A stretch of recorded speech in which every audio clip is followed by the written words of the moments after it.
అందరికీ నమస్తే అండి. మేఘేతండ నేరేడు గ్రామం, కుర్వి మండలం, మహబాద్ జిల్లాలో మనం ఉన్నాము. గులోతు రమేష్ గారు, వారి అమ్మగారు బిక్కు గారు ఉన్నారు.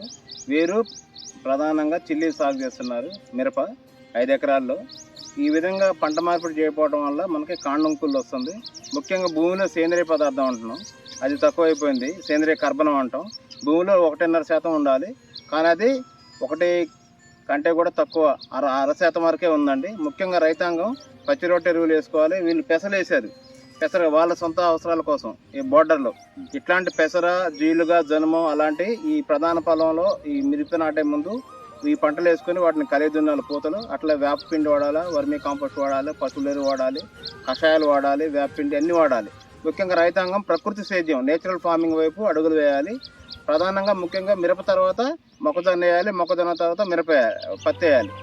రైతాంగం 5 ఎకరాల పై నుండి నీళ్లు ఉన్నాయి కాబట్టి పామాయిల్ పంట వేసుకొని పామాయిల్ని మన విదేశాల నుంచి ₹1,00,00,000 డబ్బులు మనం ప్రభుత్వం విదేశీ మార్గదర్శకాన్ని వెచ్చించి ఇండోనేషియా, మలేషియా నుండి ఆయిల్ ఇంపోర్ట్ చేసుకుంటున్నాం. అట్లే మన పక్క రాష్ట్రాలు, పక్క జిల్లాల నుంచి కూరగాయలు కూడా దిగుమతి చేసుకుంటున్నాం.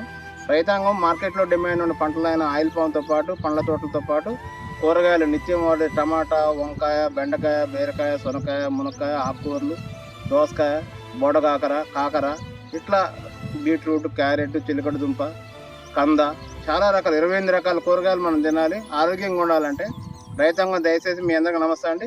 కంపల్సరీగా మార్కెట్లో డిమాండ్ ఉన్న పంటలు సాగు చేసుకోవాలి. రైతాంగం సేద్యం, ప్రకృతి సేద్యం అంటే నేచురల్ ఫార్మింగ్ వైపు అడుగులేయాలి. కాబట్టి రైతాంగం హార్టికల్చర్ డిపార్ట్మెంట్ నుంచి చాలా సబ్సిడీలు ఉన్నాయి. పామాయిల్కి ఎకరానికి 50,000 ఉన్నాయి. కూరగాయలు పందిరేసుకుంటే 50,000 సబ్సిడీ ఉంది.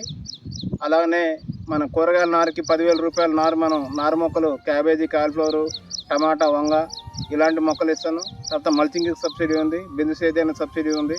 అన్ని రకాల సబ్సిడీలు ఉన్నాయి. కాబట్టి ప్రభుత్వ ప్రోత్సాహాలు అందిపుచ్చుకొని రైతాంగం పంట మార్పిడి చేసి మార్కెట్లో డిమాండ్ పంటలు సాగు చేయాలి. ముఖ్యంగా మన భూమిని, మన నీళ్ళని, మన వాతావరణాన్ని మనం కలుషితం కాకుండా చూసుకోవాలి. కాబట్టి ప్రకృతి సేద్యం వైపు ప్రతి ఒక్కరు అడుగులేయాలని, పంట మార్పిడి చేయాలని ప్రతి ఒక్కరిని కూడా వేడుకుంటున్నామండి.